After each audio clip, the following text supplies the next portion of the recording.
Hi everyone, it's Elizabeth from Strange Ago, and here are the dangers of being a nurse in the old insane asylums.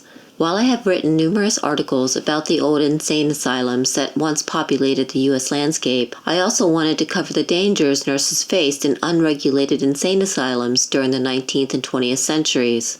Many of these women were selfless. They worked a thankless job that left them open to abuse and violence. Some of these early nurses were not nurses at all. They were often poor people who could not find any other work. The insane asylums courted these workers because of the dangerous environments within the asylums and because hiring medically unskilled workers saved the asylums money. For example, in Massachusetts, 1883, an almshouse owned by the Marsh family had been taking in paupers and making them care for the insane patients sent to them. It was a deadly disaster. As one newspaper article stated, "As to the inefficiency of the management, it has been proved that insane paupers were made to act as nurses in the hospital, the result being in one case the murder by smothering of a patient by her insane nurse." Insane women who were cared for by the pauper nurses endured the worst treatment imaginable.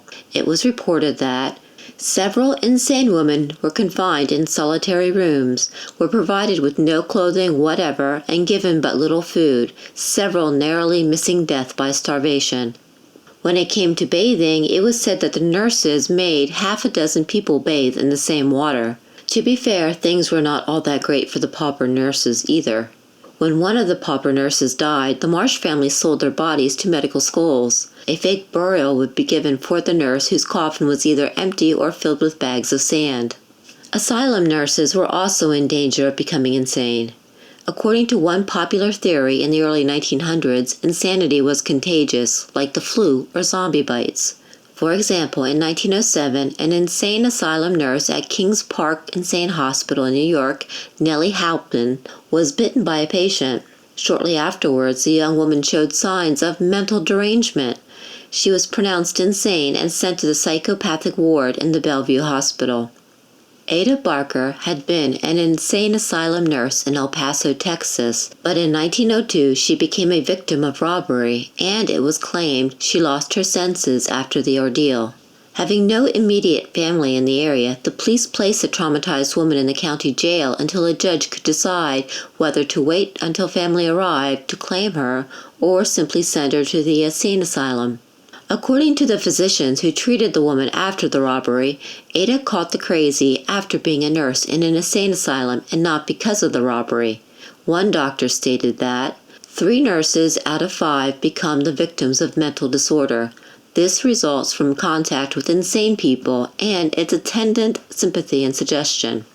Doctors would send people to the insane asylums for the dumbest reasons, although ultimately the more patients under a doctor's care, the more money he would earn. In 1912, former insane asylum nurse Emily Leonard escaped from the Worcester State Hospital for the Insane. Previous to her incarceration in the mental hospital, she had been a nurse there. However, she was also a thief and was caught stealing valuables from the inmates. She was arrested, and immediately the doctor said that she had to be insane. Emily was placed in the asylum, but she was obviously having none of it. One night she put her nightdress over her street clothes and tucked a rolled-up blanket into her bed to look like she was asleep. She escaped through the asylum where she had previously worked and into the night. A reward was offered for her arrest, but no word was published about whether or not she was ever found. Asylum nurses faced violent patients on a daily basis, and sometimes those encounters turned deadly. In 1906, Nurse Wick was doing her job at the Mattawan Hospital for Insane Criminals when one of her patients grabbed a pair of scissors and began stabbing her. How this patient got hold of the scissors is unknown. In all probability, patients were, at that time, allowed to use sharp objects while doing busy work prescribed by the doctors. Sadly, the nurse did not survive the attack, and no one really seemed surprised by the inmate's behavior. After all, the inmate had previously murdered her mother, husband, and daughter.